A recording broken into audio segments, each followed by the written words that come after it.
चलिए यहाँ पर अब बढ़ती हुई हीट वेव को लेकर क्या कहा है आईएमडी ने, उस पर हम बात करते हैं। तो अप्रैल से मई महीने में हम देख रहे हैं कि भीषण गर्मी पड़ सकती है। इसी पर चर्चा के लिए हमारे साथ स्काईमेट के प्रेसिडेंट जीपी शर्मा साहब जुड़ गए हैं। जीपी साहब, आपका बहुत बहुत स्वागत है कॉर्पोरेट कनेक्शन में।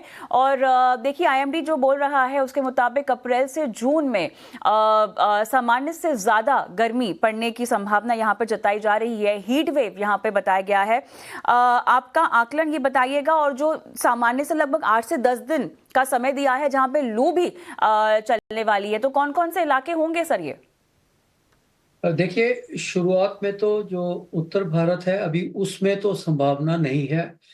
अप्रैल के पहले जो दो वीक है, 2 सप्ताह हैं, फर्स्ट हाफ, उसमें उत्तर भारत में सामान्य से तापमान रहेंगे। एक्चुअली सामान्य से थोड़ा फेरबदल होके हो सकता है सामान्य से थोड़े कम रहे। हाँ, जो मध्यवर्ती भाग है, गुजरात जैसे क्षेत्र है, उसमें तापमान जरूर बढ़ेगा। गुजरात वेस्टर्न साइड में और उड़ीसा ईस्टर्न साइड में और वेस्ट बंगाल समेत इन क्षेत्रों में तापमान में वृद्धि जरूर होगी, लेकिन कोई अभी हीट वेव बनने की संभावना अगले कुछ दिनों में तो नहीं बन रही।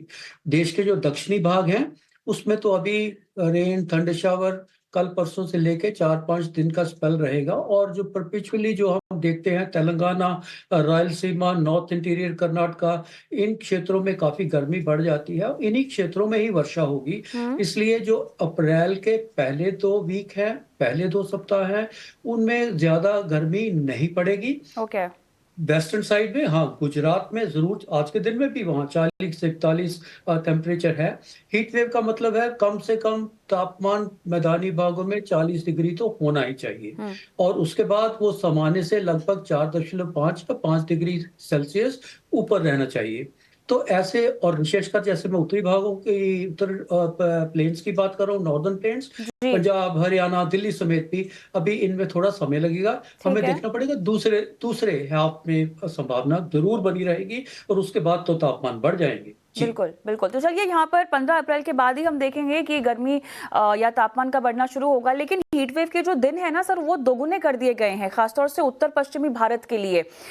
ये हम स्पेसिफिकली किस पीरियड की बात कर रहे हैं? मोटे तौर पर क्या ये मई का एक महीना है? मई मध्य का क्या महीना है जहां पर हम इस तरह की हीट वेव के दोगुने दिनों की बात कर रहे हैं? मई का महीना जो है वो ज्यादा वल्नरेबल रहता है इसके लिए, हीट वेव के लिए। अ, अ, देखिए, मार्च के महीने में जैसे वर्षा देश भर में सामान्य से काफी कम रही है, लगभग लगभग 30% कम। तो जब भी वर्षा सामान्य से कम रहेगी तो उसमें हीट एक्यूमुलेशन होता रहता है, बढ़ता रहता है। इसी तरह जो अप्रैल के बाद से, जैसे मैंने अभी कहा, कुछ दिनों में हमें दक्षिण भारत में, हो सकता है मध्य भारत में, महाराष्ट्र के क्षेत्रों में भी कुछ वर्षा देखने को मिलेगी। और उसके बाद से मई के महीने में हीट वेव की इंसिडेंस भी बढ़ जाएंगी, फ्रीक्वेंसी भी बढ़ जाएगी, और ड्यूरेशन भी बढ़ जाएगी सामान्य से। अब दुगनी हो जाएगी या 1.5 गुना हो जाएगी, उसकी उसकी उसकी सटीक अंदाज लगाना थोड़ा सा कठिन है। लेकिन हाँ, सामान्य से ज्यादा तापमान भी रहेंगे, सामान्य से ज्यादा हीट वेव की ड्यूरेशन भी रहेगी। उसमें ज्यादा ससेप्टेबल एरिया जो है, जो वल्नरेबल एरियाज हैं, देश के मध्यवर्ती भाग विशेषकर, जैसे महाराष्ट्र, गुजरात समेत, उड़ीसा और तेलंगाना, उत्तरी कर्नाटका, इन क्षेत्रों में तापमान सामान्य से काफी ज्यादा।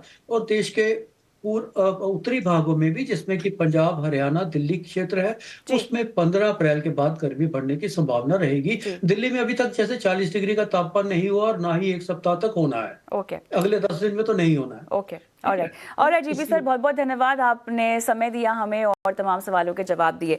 नीरव, आपके पास में आऊंगी, क्योंकि यहाँ पर पावर डिमांड जो है 270 गीगावाट तक जाने का अनुमान यहाँ पर जताया जा रहा है। और जिस तरह से आईएमडी ने भी अब यहाँ पर अपने प्रेडिक्शन किया हुआ है, हीट वेव के दिन जो है दोगुने कर दिए हैं। भीषण गर्मी जो कि मेनली मई में पड़ती हुई दिखाई देगी। तो ओवरऑल पावर डिमांड यहाँ पर बढ़ रही है। कोई रणनीति के लिहाज से सुझाव?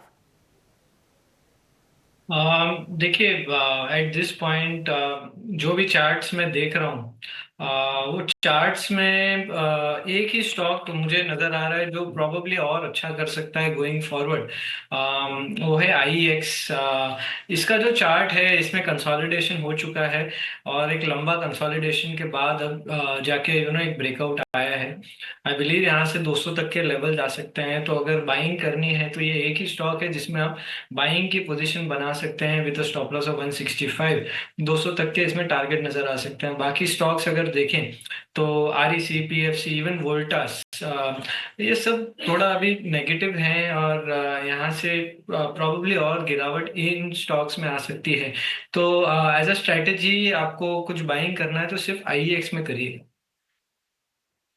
ऑलराइट नीरव, इसी के साथ समय को हो गया है शो को समाप्त करने का। बहुत बहुत धन्यवाद, आपने समय दिया, तमाम सवालों के जवाब दिए, दर्शकों को रणनीति भी सुझाई है।